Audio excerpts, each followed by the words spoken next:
Imagine going to the movies and the lead actor just steps on screen to explain the fire exits before the film even starts.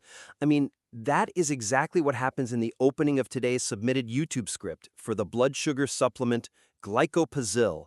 Let's just jump right into the critique. Yeah, let's get right into it because honestly, the core issue right out of the gate is how heavily this script front loads a scam warning before we even know what the actual story is. Right, it's a bit jarring. Like, it jumps straight from a simple greeting into the super dense, alarming lecture about fake websites and scammers.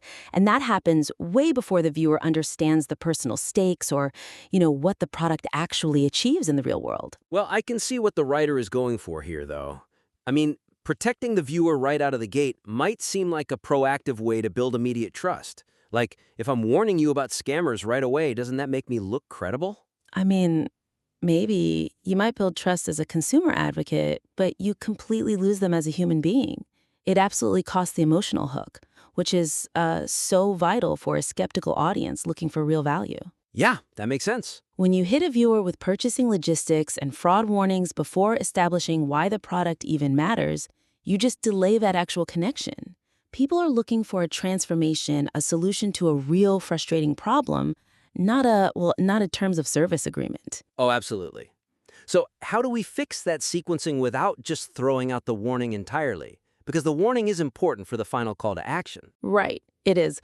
A much stronger approach would be to restructure this hook to focus entirely on the speaker's emotional transformation first. Show how it changes their life, and then save those purchasing logistics for the final call to action. Okay, yeah.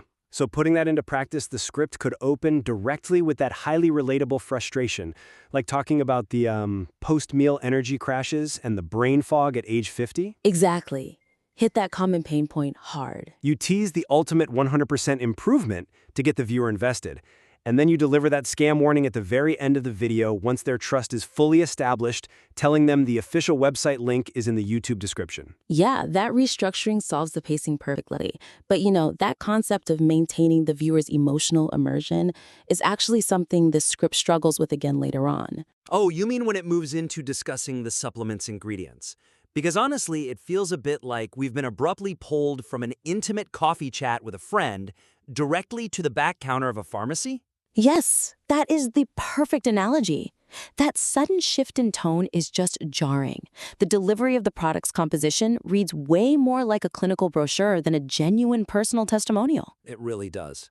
Dropping a rapid-fire list of functions and ingredients like berberine and cinnamon bark and chromium, it temporarily breaks that highly relatable conversational vibe of the story. It's overwhelming. I mean, if I'm watching a personal review, a massive scientific list of compounds almost triggers this defensive reaction for me. Oh, 100%. You start thinking about real-world flaws and whether it's actually worth the money. Right. I start wondering if I'm being pitched to by a salesperson rather than just listening to a peer who found something that actually works. Which is exactly why softening that dense list is so crucial here. A highly effective way to improve this section is to weave just one or two key ingredients organically into the emotional narrative. Right. Instead of listing the entire formula all at once. Exactly. Like translating that into dialogue, instead of rattling off the back of the bottle, the speaker could just say something like, I was so relieved to find something relying on natural extracts like cinnamon bark and bitter melon. Which finally gave me my energy back without harsh side effects. Right. Notice how that keeps the focus entirely on the human transformation. It keeps the speaker sounding like an everyday person sharing a life-changing discovery. And that is exactly what a skeptical audience needs to stay engaged and feel like they would be missing out if they don't take action. That's such a great point. So, a key theme running through this material is maintaining narrative immersion from start to finish. Definitely. To recap, you really want to prioritize the personal transformation over the scam warning in your opening hook, and then soften that dense ingredient list to keep the tone conversational. Both of these changes will significantly strengthen the emotional impact of your script. We would love to see how you implement these actionable steps, so please revise your draft and submit it back in for another critique. And as you revise, just keep that movie theater in mind. Don't point out the fire exits before you've given the audience a reason to stay in their seats.